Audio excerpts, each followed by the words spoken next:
So it's spring and feed stores are filled with baby chicks and baby ducks, and we all want to take them home, but you don't know where to start. Let's talk about it. We're going to talk about raising poultry. Hi, I'm Amber. I am teaching a Homestead 101 class, Livestock Edition, and we're going to talk about birds. So I have birds. You might be able to see them in the background. I raise Muscovy ducks as pets, but I know a lot about birds. We're going to talk about it. How to pick the right bird out, the right breed, how to protect them, what to feed them, all that kind of stuff. Come on.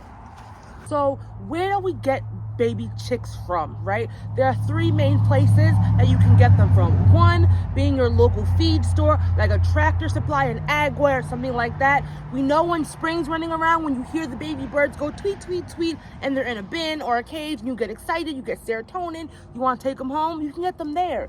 The only thing I would say about that is that you don't really know. Sometimes they mix the breeds together. Sometimes you're not sure where they came from, or they're unsexed. So just know that there's that variable when you get it from your local feed stores. But they are affordable and accessible, and a great way to go if you are a first chick starter. Second way to get chicks is online hatcheries. You'd put an order, usually early in the spring. You still got a little bit of time, and you would put an order on the type of breed of chick that you would want from a big supplier, right? The only thing about that is that you usually would need to get them in a larger quantity.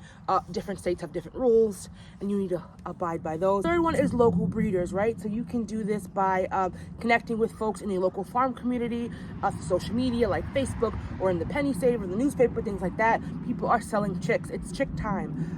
At a local auction, you can get you all right, Beba? At your local auction, you can get chicks as well. And those are the places that you can go. So let's talk about essentials, right? These are things that you need to make sure that you have, preferably before you bring the birds home. So the first thing you need is a brooder. You can DIY this very easy. You just need a box. I usually use like those gallon bins, right? Make sure there's ventilation. You cannot have the cap on, and something to keep things away from them and to keep them contained, right? So that's something that you can use. Like I said, I usually use those little storage totes. They're easy to clean out, they're easy to get, things like that. So the second one is a heat source, right? Regardless of the temperature, right, your ducklings are probably gonna need a heat source. Chicks generally need about 95 degrees Fahrenheit, and lower that by 5 degrees as they get bigger. And this depends on what your location, the breed, all that kind of stuff. So make sure you do your research in that aspect. You could also ask the people that you got the chicks from, either at a feed store or even from a hatchery, to kind of see what temperatures they're used to, so you're not overheating or underheating your babies. And listen, I'm gonna hold your hand when I say this. It's really hard to raise baby ducklings and chicks, right? They are very, very fickle. They can be healthy one second and they can be unhealthy the next second, and we're all trying to do our best, right? So do not worry, you got this. Another thing is bedding, right? We want to make sure that when we have our totes, that we're filling them with the right thing. So I use pine shavings. They're like little, really thin shavings of wood, and it absorbs water and stuff. Especially if you have ducks, you kind of want to do that. Some people also use puppy pads as well. Don't use things like newspaper. That's not it. We're not going to do that. That's not going to keep them warm and safe. So not all chicken and duck breeds are the same. And when trying to figure out which breed that you want, you need to make sure you're thinking about your goals. And by your goals, I mean what you want out of your birds. So for me, my birds are sanctuary animals or pets. I have Muscovy ducks. They're these really large, funny looking dinosaur ducks that are hilarious to me and very friendly. And I like them. But some of your goals might be egg production, right? So you might want really good layers. You have to then decide, do you want layers that will lay enough eggs for you and your family, or do you want layers that are going to lay a lot of eggs so that you can sell, right? You don't want too many or too little eggs. Meat production. Sometimes you want to raise meat ducks, right? And there's different breeds that might be better for that, as well as their friendlier breeds that might be better for pets or to be around children. So it's really important to make decisions when you're trying to pick your breed. Here are some suggestions that I got from the internet on bird breeds. Here's ones that are good for meat. Here's ones that are good for eggs. And here's a video of my Muscovy ducks so you can see how cute they are.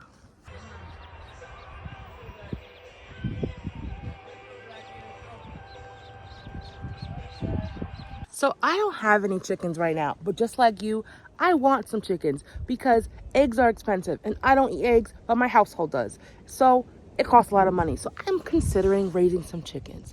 And let's talk about how to care for them. Chickens are pretty low maintenance, but here's what they'll need. Food and water. Layer feeds for hens plus oyster shells for strong eggshells. A really good coop and run. Minimum 4 square feet per chicken inside and 10 square feet per chicken outside. We're going to talk about how to predator proof those later. Chickens love dust baths. They clean themselves with dirt. Provide a space with dry dirt or sand.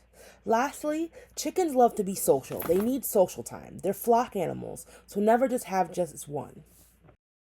Keep their coops clean, feed them right, and you'll have some happy and healthy birds. If y'all didn't know, I really love ducks. I have about 40 of them. I love them. They are amazing. Like I told you before, I have Muscovy ducks, but I like all of them. They're like little dinosaurs, and I know you will too. So let's talk about how to care for ducks. Ducks are different from chickens, and here are some things that they will need. Water, water, and water. They need fresh water deep enough to dunk their little heads in. They don't necessarily always need a pond, but they need some deep water.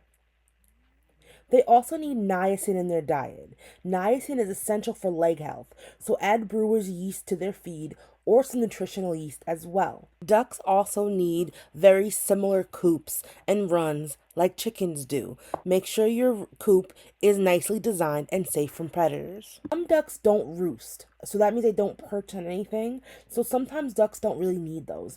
I have Muscovy ducks and they love perching, so I make sure to have perches in my coop. But just a reminder that ducks are very heavier than chickens, so if you do have a perch, make sure that it is very sturdy. Lastly, ducks are very cute, but they are extremely messy. They love mud. A clean water bowl will be a dirty water bowl in seconds. Be ready for constant water spills. Ducks are fun, like I said, but they're so messy, so you want to be prepared for all of this. One of the biggest things that you need to make sure that you do when you are starting with poultry is to make sure that you are predator proofing your coop and keeping your birds safe. So if y'all have been following me for a while on TikTok, then you know that a couple years ago, I had a big issue with foxes. There was a fox den in my neighbor's barn that lived there, and I was concentrating on the wrong thing. I was focusing on how to get rid of the foxes when I should have been focusing on how to protect my flock. And let's talk about it. Let's talk about things that I should have done, that I am doing, and that you're gonna do, right? Because when you have a homestead, you make mistakes. But as a big homestead girly, we learn from them, right? Let's talk about it. One of the ways to protect our flock is to have really well-designed coops, right? We want to make sure that they have coverings over the coops and maybe even a protective run so that nothing can come under or over. Like this example, this is not safe. Something can dig underneath as well as something can climb on top of the coop. You need to have hardware cloth over chicken wire. Chicken wire keeps birds in, but it's not strong enough to keep predators out. Hardware cloth is stronger and the holes are tighter so that it's more safe against predators. We need to make sure we lock our coops at night and have multiple locking mechanisms. Raccoons are smart and they know how to use latches, so make sure that we have predator-proof latches.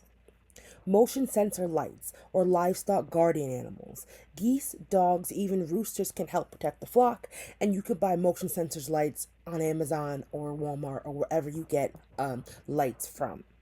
A strong coop means you have safe birds, and you don't want to skip on this step. Now that you know where to get chicks from, how to take care of them, how to keep them safe, what kind of birds are we getting? You're ready to start your own flock. Let me know in the comments what your plans are. Let me know if you have any questions. I plan on building a better duck coop to protect my ducks because I've doubled in size in my ducks that I have. Also, if I get that done early, I'm thinking about getting some chickens. Those are my goals. Let me know if you like this video, and see you guys later.